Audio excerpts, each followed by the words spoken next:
आप सभी को मेरा प्रणाम। आइए सुनते हैं नीलम राकेश जी की कहानी प्यार की तलाश। चलते चलते अचानक वह ठिठक पड़ी। चलना चलना और चलते जाना, क्या उसकी यही नियति है? चिहुक कर उसने चारों ओर देखा। परिचित वीरानापन, रेत ही रेत। उसे प्यास लगाई, परंतु उसने कोई प्रयास नहीं किया। उसका अपना जीवन भी तो मरुस्थल है। सारे प्रयासों के बाद भी नीरस और उबाऊ। जीवन के मरुस्थल में पानी कहाँ है? अपनी मूर्खता पर खींच उठी। इस मरुस्थल में पानी को तलाशती वह कहां से कहां आ पहुंची थी, परंतु नहीं मिला पानी। परंतु मन, उसका क्या करे? वह तो बावला है। हजार हजार ठोकर खाता है, फिर भी मरुस्थल में पानी तलाशता है और भटकता रहता है मृग मरीचिका के कानन में, प्यासा और तृप्त। मन पर उसका कोई बस नहीं, परंतु चलना चलना तो उसकी नियति है। जन्म लिया है तो चलना पड़ेगा ही। मृत्यु की प्रतीक्षा जो करनी है। जीवन कितनी विचित्र चीज है, किसी का कोई अंकुश नहीं। बस यूं ही कोई जन्म ले लेता है और जब इस वसुंधरा पर अवतरित हो ही जाता है तो भावनाएं उसे अपने कालपाश में जकड़ लेती हैं और आरंभ हो जाती है प्यार की तलाश। एक ऐसी भटकन जो कभी समाप्त नहीं होती, सूर्य की तरह। सूर्योदय से सूर्यास्त तक सूर्य सिर्फ चलता रहता है, अपने तेज से प्रकाश फैलाता, उष्मा देता, ब्रह्मांड को जीवन की हलचल से भरपूर करता। परंतु उसे क्या मिलता है? किसकी तलाश है उसे? क्या पाना चाहता है वह? नित्य चलने के लिए क्यों उदय हो जाता है सूर्य? किसके पास समय है यह सब जानने का? अचानक उसके मन में एक जिज्ञासा जगी। कहीं उसी की तरह सूर्य को भी तो प्यार की तलाश नहीं? अपनी इस बचकानी कल्पना पर स्वयं ही हंसती वह। खचाखच भरी बस उसके पास आकर ठहर गई। वह यंत्र चालित सी उसमें धंस गई। भीड़ के धक्के से वह बिना किसी प्रयास के अंदर पहुंच गई। एक सहयात्री को उसकी पसीने से तरबतर स्थूल काया पर शायद तरस आ गया और जरा सा सरक कर उसने उसे टिकने की जगह दे दी। संकोच तो उसका कब का काफूर हो चुका था। सो बिना पल भर की देर करे वह उसमें समा गई। तभी जाने कहां से एक कृशकाय देहाती महिला आकर उसके ऊपर भर भरा कर ढहसी गई। हड़बड़ाकर उसने अपने पुष्ट हाथों का सहारा देकर उसे उसके पैरों पर खड़ा कर दिया। माफ करना माई, उसने गोद में थामी बच्ची को संभालते हुए कहा। भीड़ को चीरती हुई 3 अबोध कन्याएं आकर पसीने से गंधाती अपनी मां की धोती थामकर खड़ी हो गईं। ए माई, ई बसवा कहाँ जाई?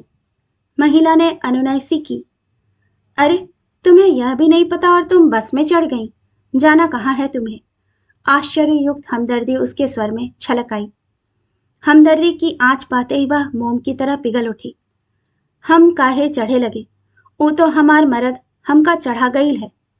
ई छोरियां ओकर आंखन मां घूमत रही, जई से तो हम तारी बिटियन से छुटकारा पाले हिस। कहत रहा, ई बस हमका हमार बापू का गांव चहिया दे। सीधे सपाट शब्दों में अपनी दर्द भरी गाथा सुनाकर वह वहीं सुबकने लगी। भीगी नजरों से उसने उस ग्रामीण महिला और उसकी निरीह बच्चियों की ओर देखा। अतीत की कैक्टसी यादें बिन बुलाए ही उसे बेधने चली आईं। उन कटीली झाड़ झंखाड़ों के बीच उसकी अंतरात्मा पीड़ा से तड़प उठी। जब उसने इस धरती पर कदम रखा था तो घर में मातम छा गया था। पुत्र की चाह में जन्मी 5वीं कन्या का स्वागत परिजन हंसकर कैसे करते? सो प्यार जैसी चीज उसके हिस्से में नहीं आनी थी, नहीं आई। बस उसके जेहन में प्यास का सागर भर गई। तब से आज तक वह प्यासी ही तो है, प्यार की एक कभी ना बुझने वाली प्यास। टिकट टिकट, हड़बड़ाकर वह वर्तमान में आ गई। कंडक्टर को बिना कुछ बोले उसे रुपया पकड़ा दिया। कंडक्टर उसे पहचानने लगा था। आखिर बरसों से उसी बस से रोज आती जाती है। लीजिए आपका टिकट, कहता हुआ कंडक्टर आगे भीड़ में अपने लिए जगह बनाने लगा। वह हमेशा टिकट के लिए छुट्टे पैसे रखती थी। झिकझिक उसे पसंद नहीं, किंतु झिकझिक उसका पीछा नहीं छोड़ती। अतीत अपनी कसैली यादों का टोकरा उठाए पुनः उस पर हावी होने लगा। दादी को वह फूटी आंखों नहीं सुहाती थी। पिता की छाती पर वह अनचाहा बोझ थी। नशे में धुत बेरोजगार पिता का पौरुष मां की घायल पीठ और पुत्रियों की सिसकियों से ही झलकता था। उसे याद नहीं, होश आने के बाद कभी मां की आंखों को पल भर को भी सूखा देखा हो। पिता और दादी की दुत्कारों के बीच भी वे पांचों बहनें माँ की कृष्णकाय देह से चिपक जाने कौन सा अमृतपान कर लेती थी। किंतु भाग्य को यह भी कहाँ मंजूर था। वह काली रात उसके मानस पर जीवंत हो उठी जब नशे में धुत पिता ने भात खाने की हट पकड़ ली थी। घर में एक दाना चावल नहीं था। माँ कहाँ से भात बनाती। नतीजा, माँ के ऊपर लात घूंसों की ऐसी बरसात हुई कि वह अधमरी हो गई और सुबह जब आंखें खुली तो गांव में कोहराम मचा था। अजब आपाधापी का आलम था। बालमन सहमकर माँ का आंचल तलाशने लगा। तभी किसी की आवाज कानों में गरम तेल सा उड़ेल गई। ए बहिनी, फुलवा मर गई हो। का कहत हो बहिनी। हाँ चाची, चला कुआं पर देखा। एक दूसरे स्वर ने पहले का समर्थन किया था। उसके बाद का उसे होश नहीं कैसे गिरते पड़ते वह कुएं तक पहुंच गई। कुएं के चारों ओर मानुष ही मानुष, परंतु उसे तो सब राक्षस नजर आ रहे थे। माँ की लाश कुएं के पानी में उतरा रही थी। वह चीख कर कुएं की जगत पर चढ़ गई, किंतु कुएं में कूदने से पहले ही दो मजबूत हाथों ने उसे थाम कर किनारे कर दिया। सब कुछ समाप्त हो चुका था। एक ही तो प्यार का दरिया था उसके पास, वह भी सूख गया। अचानक एक दिन बापू ने बताया बड़की का ब्याह तय हो गया। बड़की यानी पांचों बहनों में सबसे बड़ी, उसका नाम ही बड़की पड़ गया था। एक खुशी की लहर दौड़ गई थी। घर में ब्याह होगा, दूल्हा आएगा। बापू ने माँ की बरसी की भी राह नहीं देखी और ब्याह हो गया। जब दूल्हा दरवाजे पर आया तो बड़की बेहोश ही हो गई। बड़ी मुश्किल से उसे संभाला गया। 10 बरस की बड़की को 40 बरस के बिधुर के गले मर दिया गया था। क्या देखा था बापू ने। गांव के जमींदार का प्रमुख कारिंदा था उसका जीजा शंकर। गांव में उसकी तूती बोलती थी, किंतु उससे बड़की की शादी। ज्यादा प्रतीक्षा नहीं करनी पड़ी। सौदे का दूसरा पक्ष उजागर हो गया। बड़की के ब्याह के 1 माह बाद ही शंकर की साली, जो अपने पति को छोड़कर शंकर के साथ ही रहती थी, सौतेली माँ बनकर बड़की के मायके पहुंच गई। बापू नई लुगाई के प्रेम में डूब गया और चारों बच्चियां अनाथ हो गईं। मंझली, गोरा रंग, सुतवा नाक, कजरारी आंखें, देखने वाला बस देखता ही रह जाता। करम फूटा था जो उस घर में जन्म लिया। एक दिन शंकर जीजा की कृपा से उसे जमींदार के घर झाड़ू बुहारू की नौकरी मिल गई। 400 रुपया पगार सुनकर बापू फुलकर कुप्पा हो गया और मंजली काम पर जाने लगी। किंतु कितने दिन। एक दिन जमींदार और उसके साथियों की हवस का शिकार बन उन्हीं की कोठी के ऊपर से कूदकर प्राण तज दिया उसने। परंतु गरीब की लड़की की क्या इज्जत, क्या मौत। ना गांव में पुलिस आई, ना हल्ला मचा। झटपट मंजली को नदी में बहाकर अंतिम संस्कार कर दिया।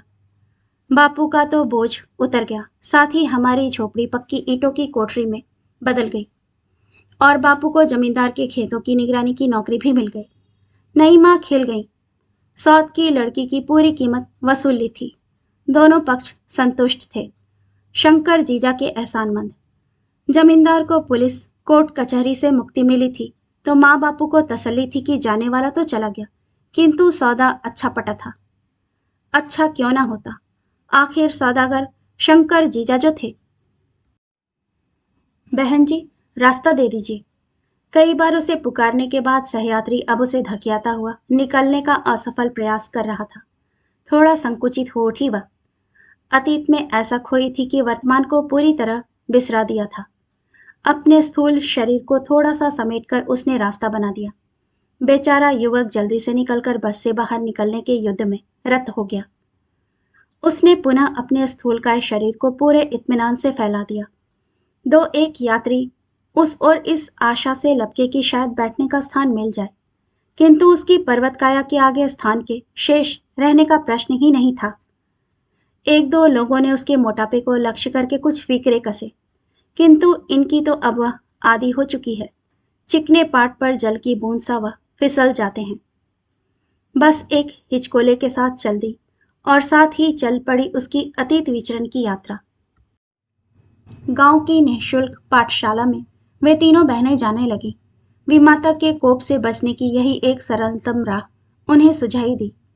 सोमोह अंधेरे ही उठकर घर के सारे कामकाज निपटाकर तीनों पाठशाला भाग जाती। धीरे धीरे उसका मन पढ़ाई में रमने लगा। गुरुजी भी उस पर विशेष ध्यान देने लगे। विमाता की सॉरी के समय से ही उसकी अग्रजा की पढ़ाई छूट गई, किंतु वह जैसे तैसे 10वीं पास कर गई। इस बीच शंकर जीजा ने उसकी दोनों अग्रजाओं का विवाह अपनी ही दूर की रिश्तेदारी में करा दिया। परंतु जिसके भाग्य में सुख लिखा ही ना हो, उसे कोई सुख कहां से लाकर दे। पहली ही जचगी में बड़ी स्वर्ग सिधार गई, बेटा भी नहीं बचा। रो पीट कर सब चुप रह गए। फिर खबर मिली कि छुटकी किसी के साथ भाग गई, दूर ससुराल। कुछ भी पता कैसे चलता। शंकर जीजा के साथ बापू गए थे। कोई कहता ससुराल वालों ने जला दिया, या कोई कहता भाग गई। जाने क्या सच था। अचानक जीजा की नजर तरुण हो गई छोटी साली पर ठहर गई, और उनको उसकी चिंता हो आई। दो एक रिश्ते अपने परिवार के सुझाए। विमाता तो तुरंत राजी थी, जैसे तैसे ग्रह कटे बस। उनकी अपनी झोली में तो ईश्वर ने 3 बेटे डाले थे, तभी तो दादी का लाड़ उन पर बरसता था। माँ को तो हरदम जलीकटी ही सुनना नसीब हुआ था, परंतु बचपन से मिली प्रताड़ना ने उसे विद्रोही बना दिया था, तो स्पष्ट मना कर दिया। मना ही नहीं कर दिया, गांव के ही एक खेतिहर युवक से विवाह करने का फैसला भी सुना दिया।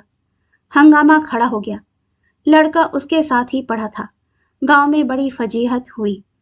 सब थू थू कर उठे, किंतु वह अडिग रही। रघु ने भी उसका साथ दिया। अनाथ रघु की वीरान दुनिया में तो दूर दूर तक केवल वही थी। जीवन में पहली बार प्यार का स्वाद चखा था, सो कैसे छोड़ देती। चीरकाल की प्यास अड़ ही गई। ऐसे में बड़की ने उसका साथ दिया, और दोनों परिणय सूत्र में बंध गए। बाप ने रिश्ता तोड़ दिया। काश कि वह टूटा ही रहता। यूं भी उस रिश्ते से ऊब, खीज, निराशा और नासुर के अतिरिक्त क्या मिला था उसे। परंतु जीजा को तो बदला लेना था, सो रिश्तेदारी निभाने चले आए। साथ ही अपनी शराब की लत रघु को लगा गए। अब रघु बापू और जीजा के साथ शराब में डूबा रहता, और वह आंखों से नीर बहाती अपनी किस्मत को कोसती रहती। इतने में ही अंत कहा। एक दिन रघु ने एक दूसरी औरत को लाकर उसकी छाती पर बैठा दिया, परंतु सौत को स्वीकारने को वह तैयार नहीं थी। गुरुजी की मदद से शहर में एक छोटी नौकरी मिल गई। वह उसी के सहारे अपने 2 माह के बेटे को लेकर गांव त्याग गई। लगातार संघर्ष करती रही, गांव की ओर पलटकर नहीं देखा। अपनी शिक्षा भी जैसे तैसे जारी रखी। पढ़कर एक प्राइमरी पाठशाला में नौकरी करने लगी। बेटे को पाला पढ़ाया, इस आस के साथ कि प्यार की इस अतृप्त प्यास को बेटे का प्यार बुझा देगा। किंतु हाय रे नियति। बाबू बना उसका इकलौता बेटा शहराती पत्नी का ऐसा दीवाना बना कि गंवार माँ के साथ रहना भी गंवारा नहीं। पत्नी को लेकर सरकारी क्वार्टर पर रहने चला गया। पल भर को भी उसके कदम नहीं ठिठके कि जन्नी को कैसी पीड़ा हो रही होगी। क्या नारी होने की यही नियति है?